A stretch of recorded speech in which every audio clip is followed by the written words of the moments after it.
Well, it's not only that we're live. Jumping at the deep end. You know, I think the important thing to tell people is this is not deep fake. This is really the two of us. Yes, this is actually us. Wait, how do we know it's not deep fake? I don't know. I was going to ask you that. Possible.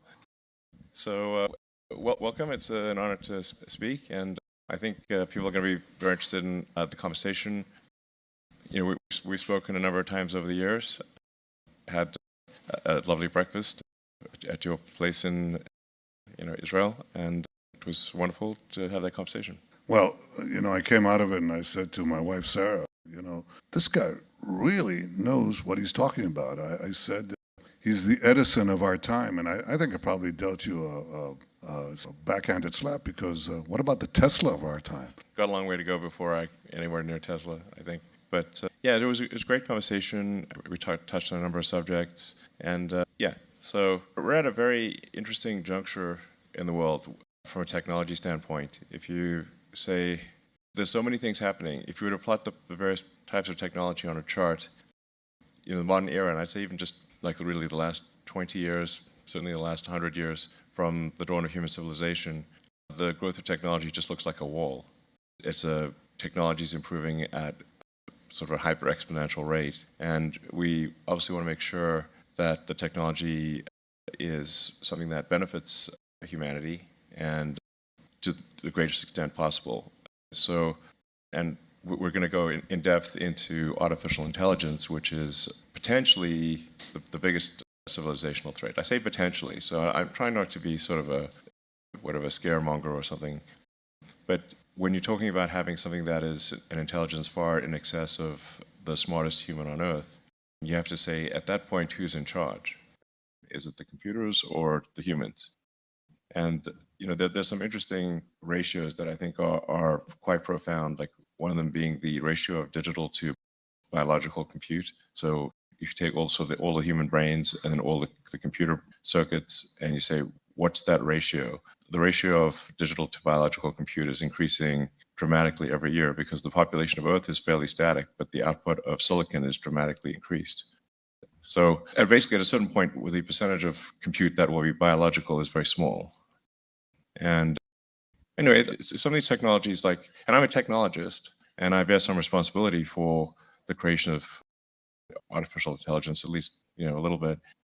And I think we just want to make sure that we're guiding things to a technological, you know, a positive future and reduce the probability of a negative one. Well, I call it the blessing and the curse. You know, 3,500 years ago when Moses steered the people, the children of Israel, to the promised land, and he was standing outside and he said, you're going into the promised land and you're going to find a choice between two things, a blessing and a curse. And he said, you better choose the blessing, which was the blessing of life and not the curse of death. And I think in many ways we stand today at a juncture for all humanity where we have to choose between a blessing and a curse. The blessings of AI are amazing, and we see them already in Israel. We see them around the world.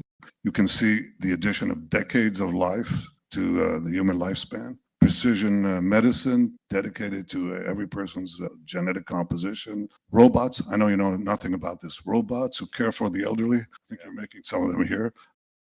You could have precision agriculture and autonomous factories that create abundance beyond our imagination. What you call the end of scarcity, which is a departure in human history. You can have all these blessings. You can have the end of traffic jams, you know, with above ground and in the air, AI-driven vehicles, all these things that are real promise. But at the same time, you've got the curse. And the curse could be manifold. It could be the disruption of democracy, the interference, the manipulation of minds, crimes, AI-driven wars that go uncontrollable, and what you said just now, which is the stuff of science fiction. I mean, we used to read these things. We used to read Isaac Asimov, you know, that machines will control humans as opposed to the other way around. And I'll tell you, the worst thing about it is what you said earlier, which is that the pace of change is increasing so fast. I mean, it took us, you know, centuries at least to adapt to the agricultural revolution. It took us maybe a century to adapt to the industrial revolution. We may have just but a few years, and then we're running out as we speak to adapt to the AI revolution. And I'm not sure that we are, certainly not in curbing the curses. And as a leader of a country that is an AI player and could be a big player if we have our way, and I think we will, then we want to increase the blessings for not only for ourselves, but for all of humanity. We've done that with other technological innovations that came out of Israel, but and many other places. But the real question is, what do we do? What do we do internationally? What do we do globally to contain the threats? Well, you can't be president of the U.S. Last time I checked, right? But assume you are. Not officially. Not officially. Okay, so you're the unofficial president. What do you suggest we do to curb the curses and increase the blessings? Well, that's what part of this discussion is about. So I've actually met with a number of world leaders and to talk about AI risk, because I think for a lot of people, they don't, unless you're really immersed in the technology, you don't know just how significant the risk can be. And I think the reward is also very positive. So I don't want to be, I tend to view the future as a series of probabilities. There's a certain probability that something will go wrong, some probability it'll go right. It's kind of a spectrum of things. And to the degree that there is free will versus determinism, then we want to try to exercise that free will to ensure a great future. So, and the single biggest rebuttal that I've gotten among leaders in the West with regard to AI is that, well, sure, the West might regulate AI, but what about China? Because to your point about which countries will have significant leadership in AI, China is certainly one of them, one of the very top, potentially number one. So, so if China basically does not regulate while others do, then will the other countries be at a disadvantage? That was the single most common rebuttal that I got. So I went to China, met with some of the senior leadership, and I talked about the risks of AI. One of the points I made is that if you create a digital superintelligence, that digital superintelligence, if it is sufficiently powerful and care is not taken, that digital superintelligence could be in charge of China instead of the CCP being in charge of China. I think that argument must have gotten some attention. Yeah, they propose to be in charge, and bit of a dry house we got here. Anyway, so I think that they understand the argument. Like, look, if you create digital God and now that is the boss of you, that's not something that's to them. So let me give any government. Yeah, I think there's another thing though. I mean, I see this as three layers. How do you? I've been thinking about this ever since we spoke about it. How do we? And I read some of the books, including some of the people that we're going to talk about later. Tegmark's book, which I thought was really absorbing and stimulating. But how do you get the international regime to control this thing? Okay. Well, okay. If you look at it and you look at, the first thing you can do is get like-minded states. I call them the like-minded smarts, to agree on a code of ethics and a code of conduct, and that's pretty easy. We can do it within our countries and between our countries, and we can cooperate to ensure the blessings and curb the curse as much as we can. We do that in civil aviation. We do it in other things too, and we do that actually beyond the democracies. The second tier is the other regimes, the other systems, and there I look at nuclear weapons. Okay, how did we control nuclear weapons? Everybody says, well, we had treaties, we had arrangements. That's not what controlled nuclear weapons. What controlled nuclear weapons and gave us 75 years of nuclear peace? Basically, MAD, what they call mutually assured destruction. That was enough, and I hope will be enough, to contain the curses inherent in these weapons of mass destruction. I think there is something beyond that machines will take over. It's that if we don't have a code of conduct between the major powers, you'll have MAC, mutually assured chaos. If anybody punches the other side and you'll have a response, then you'll have a runaway chain of events that could foster such global disruption that everybody loses. So that may persuade the established powers and superpowers. But then you have the third problem, which I think is the most difficult one. What do you do about what they call bad actors, which is a laundered way of saying rogue states, crime syndicates, runaway corporations? How about runaway individuals? I mean, like, remember the James Bond movie where you see the guy in some island and he's manufacturing the Spectre argument you have? But to do that, you need computation, you need big data, and you need basically algorithms and very able people. Could we trace that? Could we control that?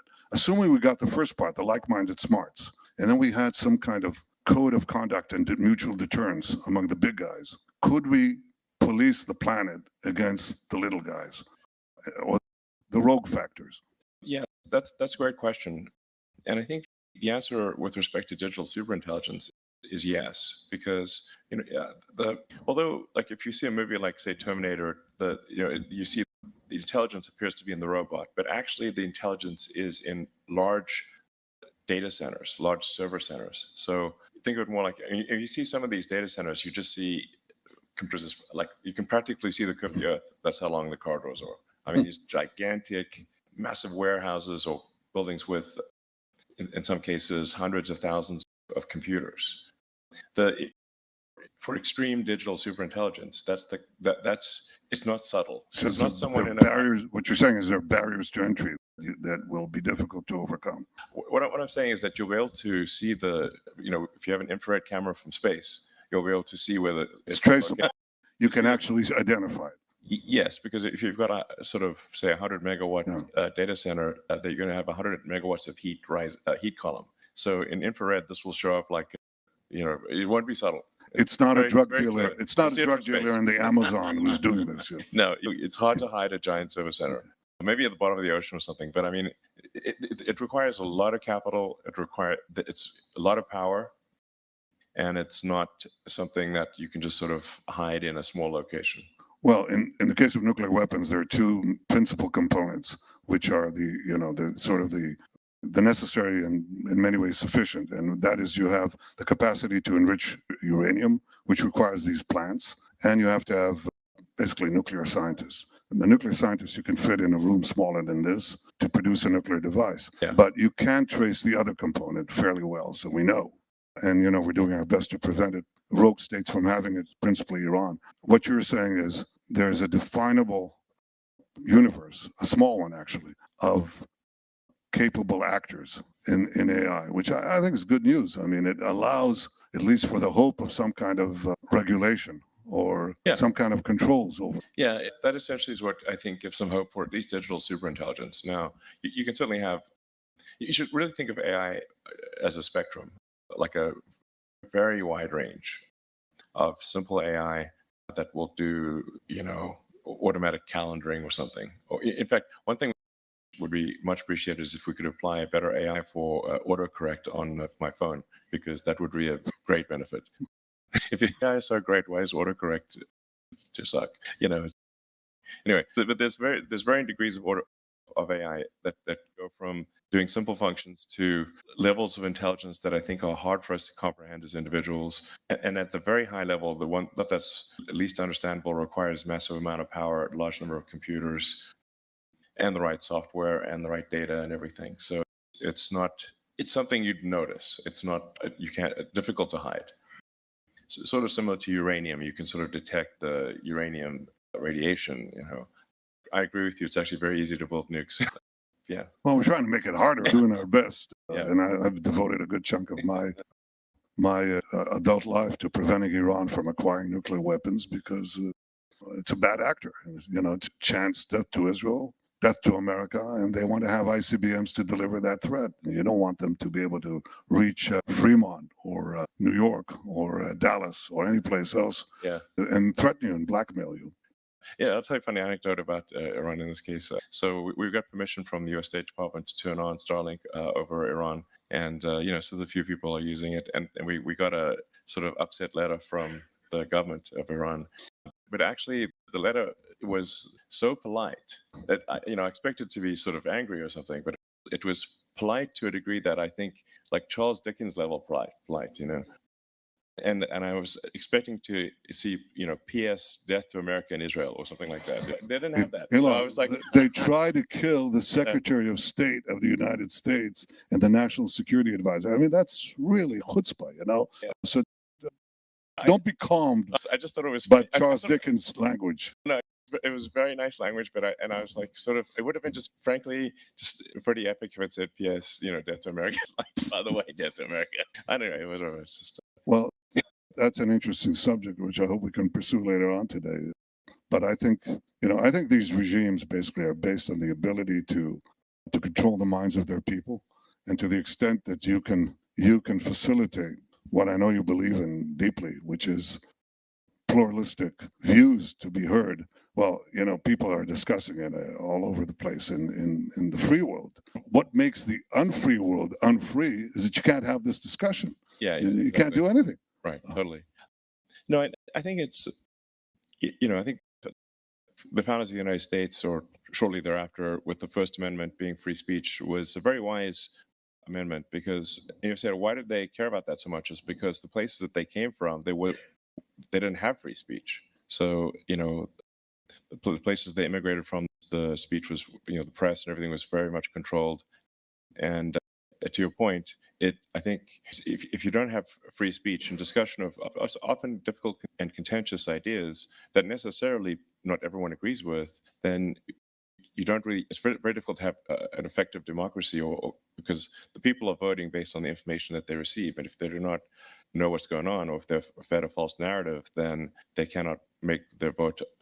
They cannot vote sensibly because they don't have the information. Well, I know your commitment to free speech. I respect that because I think it's an integral, it's the foundational thing of democracies, really. But I also know your opposition to anti-Semitism. You've spoken about it, tweeted about it. And all I can say is that I hope you find within the confines of the First Amendment the ability to stop not only anti-Semitism or roll it back as best you can, but any collective hatred of a people that anti-Semitism represents. And I know you're committed to that. I hope you succeed in it. It's not an easy task, but I encourage you and urge you to find a balance. It's a tough one. Yeah, I mean, I think generally, I'm sort of against attacking any group.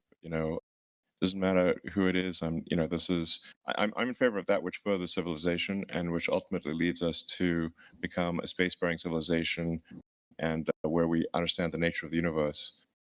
So we can't do that if there's a lot of infighting and and hatred and negativity. So obviously I'm against anti-Semitism. I'm against really anything that is that promotes hate and conflict.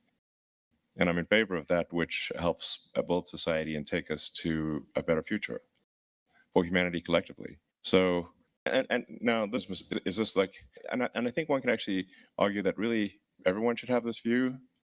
All it requires is long-term thinking. And if you're long-term thinking, you say like, okay, well, so basically you can say like, even if, hypothetically, if someone is, say, completely self-centered, well, it's like, well, how would you feel about if you didn't have civilization? It's very easy to figure that out. Just go into the forest with nothing and see how long you want to live there. Just watch an episode of Naked and Afraid and see how long you live. You may die very quickly. Yeah, no, exactly. So it's like civilization turns out is pretty nice, actually. For we may quibble about civilization, but it's easy to experience not civilization by just going into some place where there are no people and seeing what it's like, and you very quickly come back to civilization. So unless you're Ted Kaczynski or something, so you like living in the forest. So yeah, so now free speech does at times mean that someone you don't like is saying something you don't like. If you don't have that, then it's not free speech.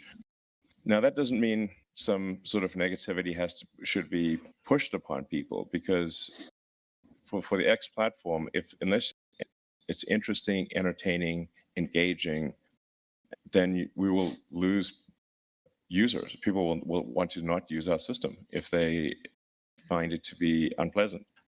Our overarching goal for the X platform is to maximize unregretted user time. So if you spend half an hour on X platform, did you learn a lot? Were you entertained? Did you perhaps laugh a little bit? In fact, I find it to be the best source of humor. I laugh more on stuff that I read on X than everything else combined. So, I think that's a good thing. But it's also important to bear in mind that there are 550 million monthly users, now going to maybe 600 million monthly users. And, and any given day, there's on the order of 100 to 200 million posts to the system. This is a lot of material. So in amongst the 100 or 200 million, and I'm excluding retweets or reposts, as I say, new wording, some of those are going to be bad. It's impossible to say, and you can't police it in advance, but you can say after the fact, oh, it's getting reported as hate speech. Okay, well, we're going to de-amplify. We're not going to promote hate speech. So because we think probably that's not what people want to hear, you know? Well, I think the other thing is that it doesn't stop you from coming out as you have and as I do on every possible forum and condemn anti-Semitism. You know, it's just this collective hatred of a people. You say they have to be banished. They don't have a right to exist. They don't have a right to a state of their own, and so on. And the vile things that are said, I don't care if they come from the hard left or from the hard right or white supremacists or I don't know, ultra progressives. For me, that's something that I condemn, and I think that it's important to come out. And that's quite a separate question. The condemnation is quite separate from the question of access. The one access idea that I have, and I don't even know if it's technically possible, is to prevent the use of, bots, armies of bots to replicate and amplify it. So at least if you get a crazy guy and a hateful guy, let him be speaking for one voice rather than arming, an army of fake millions to do this. Absolutely. This is actually a super tough problem. And it's probably really, I'd say that maybe the single most important reason that we're moving to having a small monthly payment for use of the X system is it's the only way I can think of to combat vast armies of bots. Because a bot costs a fraction of a penny, call it a tenth of a penny. But if somebody even has to pay, a few dollars or something, some minor amount, the effective cost of bots is very high. And then you also have to get a new payment method every time you have a new bot. So that actually, the constraint of how many different, credit cards you can find, even on the dark web or whatever, and then so prioritizing posts that are written by basically X premium subscribers. And we're actually going to come out with a lower tier pricing. So we want it to be just a small amount of money.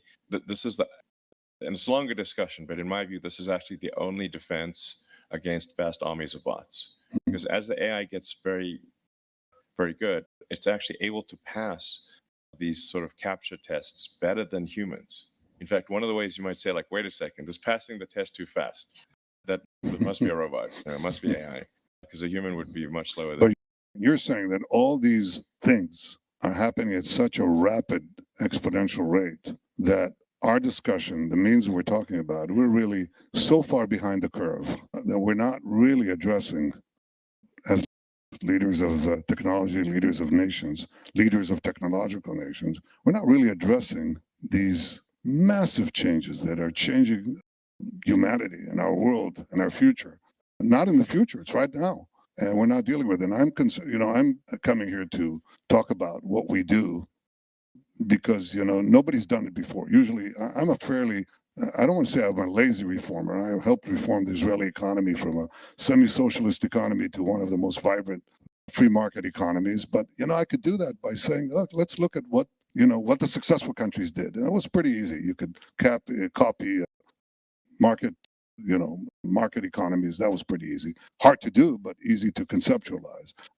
When we had to deal with cyber, there was no model, and we just went along, changed ourselves as we went along, and figured out how to make Israel, one of the leading cyber powers to protect ourselves. Yeah. But when I look here, there's really no one to look at. So I came to you, and I look forward to the meeting we're going to have in a short while to talk about what's the model that a democratic country, and I have to say Israel will be always a democratic country. What does a democratic country do? How does it cooperate with other democracies? How does it cooperate with other nations to get a handle on this? I don't want to say this demon that has been released. You didn't create a demon, but you created the blessing and it's got a curse next to it. It doesn't come free. And I think we don't have much time. And I think this is the single most important development in our lifetime and in many ways and perhaps in history.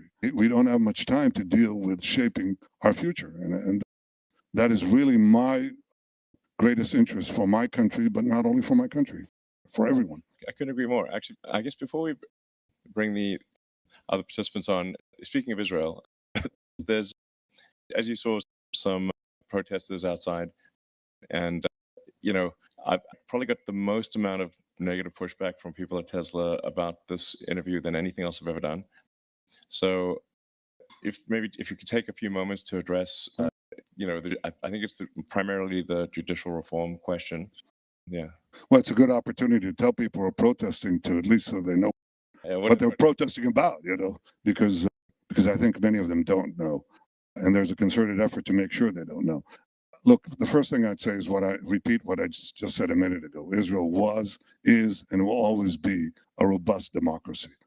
But it's changed I would say its character subtly and imperceptibly about 3 decades ago. And I'd say this all goes back to a very a very bitter day in Athens about 2,400 years ago. There's this, that's where it starts. Okay. I told you history has its roots. Well, there's this brilliant 28-year-old man who sees his beloved teacher forced to drink a cup of hemlock, Socrates. And he says, and it was forced by the Athenian Assembly, the democracy of Athens. And Plato says, and that's a 28-year-old man, he says, what is this crazy system, this democracy? There has to be a better thing. And the better thing, he says, is a utopia where the philosopher is king. You know who the philosopher is? It's Plato. And he says, how will he govern? He'll govern with 300 guardians that he'll appoint, and they'll appoint their successors and so on. Now, this idea sort of ambled its way through the Middle Ages and was soundly rejected in modern times, first by John Locke and then Montesquieu, and then the fathers of the American Revolution. I mean, the curious thing was, Plato said you have to have elevated people, enlightened people to rule and not the masses, right? But then you had these brilliant people, Madison, Hamilton, all these guys, and they said, no, it's not the enlightened people. The people rule. It's we the people, not we the elites. We the people rule. But the way you rule and the way you balance in democracies, majority rule and individual rights, is a balance between the three branches of government. Okay? In Israel, that balance 30 years ago began to change. And we have the most activist judicial court on the planet. So it steadily arrogated to itself the powers of the legislature and the executive, where it basically decides. Democracy is supposed to be checks and balances of the three branches on each other. In Israel, the judiciary has no checks and no balances. It just has power. And so there's a request to try to bring it back into line. And that has been sort of boiling all the time. I came in and there was a proposal put in, which I thought was bad, which is to reject one imbalance by creating another imbalance. If the court can rule against any decision made by the government or the parliament, then let's now correct it by having the parliament reject any decision with a simple majority that the court makes. I thought that's a mistake. It's moving the pendulum from one side to the other side. It has to be in a happy middle. I've been looking for that happy middle. I have a majority in the parliament, in the Knesset, to legislate anything, but I didn't. I held back because I want this to be a consensus. And so we made the minimal changes that would bring back a little of the balance that we had in Israel's first 50 years. And that's what we're trying to do now. I'm still reaching for a consensus. If I can't reach it with the other side of the political aisle, which becomes very difficult in today's democracies with the polarizing effect of social media and big money and big data that is used to polarize even further, to arrange demonstrations anywhere on the planet, then if I can't do it with the other side of the aisle, then I want to do it with the public. That is to have as broad a consensus for a minor correction, basically some correction on how we choose judges, because otherwise we have, basically 15, in many ways, unelected officials. By the way, I think gifted people, good people, but they replace the government. They're sort of unelected and they decide everything. That's not exactly democracy. So we're trying to get Israel back to where it was before. I hope we succeed. I can tell you that as soon as I get back to Israel after this week, that's what I'm going to focus my attention on. I hope we succeed. But it's not, I'm described as something between, Attila the Hun and Genghis Khan. Elon, you read a lot of books. I read the Federalist papers a couple of times, I'm versed in the theories of democracy and the balance between the three branches of government. That's what I'm trying to achieve, nothing more. And it's not an easy thing to be maligned. I know you've never seen that, right? Is that right? Yeah, no, me maligned, never. So, yeah, no, I guess, and we don't want to spend obviously too much time on the subject since this is primarily about AI sort of existential risk, but and it's difficult for people here to say know exactly how other systems work. But certainly the press in the U.S. has not portrayed the reforms you mentioned in a positive light. Well, especially the New York Times. I mean, they're a fantastic obsessive, but they usually get it wrong, so it's not important. So I mean, yeah, in the U.S., like the courts cannot really produce new laws, but they can Nullify.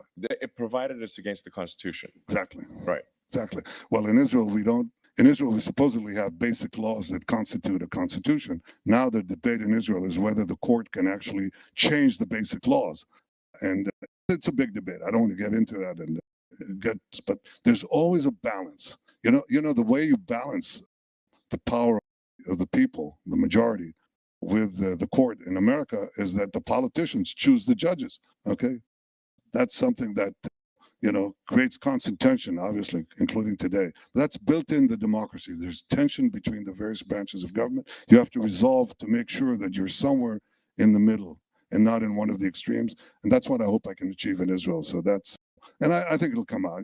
People will see that Israel was a democracy and will be, in my opinion, a stronger democracy after the dust settles. Sounds good. It's easier than AI. Yeah, sounds good. Well, great. I guess. But back to AI, is this the proper time to bring people on? Only after you answer one of my questions I wanted to ask you. I want to ask you two questions. Okay. First one is, who's the person that most influenced you? Well, I've been influenced by a lot of people. I've read a lot of a voracious reader of books. I would say probably Douglas Adams' Hitchhiker's Guide to the Galaxy would be the single most influential book, which is really a book on philosophy disguised as humor. So that'll probably be my number one. I mean, I think Lord of the Rings is one of my favorite books as well. Asimov, the Foundation series was actually helped inspire me to try to make life multiplanetary, because I think that improves the probable lifespan of civilization. So what about you? Well, the person who most influenced me was my father, who was a great historian. And he was also the editor. You might find this interesting because you read encyclopedias. He was the editor-in-chief of the Hebrew Encyclopedia. So he was sort of, but I once asked him when I decided to run for the prime minister, and this is a few decades ago, because I've been reelected 6 times. So I asked him, Father, what is, the most essential quality that you need to be the prime minister of Israel? And he said to me, well, what do you think? And I said, well, you have to have a vision and you have to have the resolve and flexibility to achieve it. And he said, well, you need that for anything. And I said, so what is the most essential thing? And he said a word that surprised me. He said, education. You have to have a broad and deep education. Otherwise, you'll be at the mercy of your clerks. Otherwise, you won't navigate the course that you want to reach. You'll be navigated to the course they want to reach. And I found that to be actually very sound advice that I find hard to maintain, but I read also all the time to increase the intellectual capital and not deplete it. And I think that also makes life more interesting, as I'm sure you do. I think you read more books than I have, but I try to read a lot. Yeah, well, I think that generally would be good advice for, kids or adults, frankly, is just to read more. Who reads today? Do people read? I know. Unfortunately, I think reading has taken somewhat of a hit. That's because people read tweets. That's what they do. Well, they watch TikTok videos a lot, which it's not, you learn something, I suppose, but there's much less reading. And the things that I think if I'd had the internet back then with the great movies, video games, and that kind of thing, I would have read much less than I did. I kind of read the encyclopedia out of desperation because I didn't have anything else to read. You read the whole encyclopedia? Yeah, pretty. I skipped. I'd get something that I'm not that interested in, and I'll skip past it. So, but yeah, pretty much. That's desperation. Well, it's desperation. No, it's just like I'm running out of books. Well, but I think it was probably a better encyclopedia than the one. Well, these digital encyclopedias today, which are unfortunately edited in ways that are not, that don't necessarily bring out, the balanced views of things. Yeah, no, I mean, the fun thing about, say, like Wikipedia is, like there's an old saying, like, history is written by the victors. It's like, well, yes, but not if your enemies are still alive and have a lot of time on their hands to edit Wikipedia. History is written by the people who can harness the most editors. Yeah, I mean, the loser has just got a lot of time on their hands, and it's like, what are they going to do? Edit Wikipedia? And literally. So, yeah. Well, should we perhaps bring, okay. Oh, we're going to take a break. Okay. Okay. So it sounds like we're going to wrap up this and then take a break. And then we'll add Max Tegmark and Greg Brockman. So is there any last words you'd like to say for just the two of us? Well, I appreciate the opportunity to pick your brain on something that is so important for the future of my country and the future of the world. And I really think that we don't have much time. We don't have much time. Yeah. Well, one of the things maybe we'll do it another time, but I went to Hebrew preschool, and I can sing a pretty good Hava Nagila, So maybe I'm gonna have to sing off at some point. But I don't know if we have time today. But if you want to, go ahead. I'm not going to stop you. Well, we need some music. This is where we go into the deep fake. We could have the Elon Musk Hava Nagila. All right. Well, I guess we'll take a break now. Maybe kick it off with some Hava Nagila in the next session or something. Terrific. Thank you.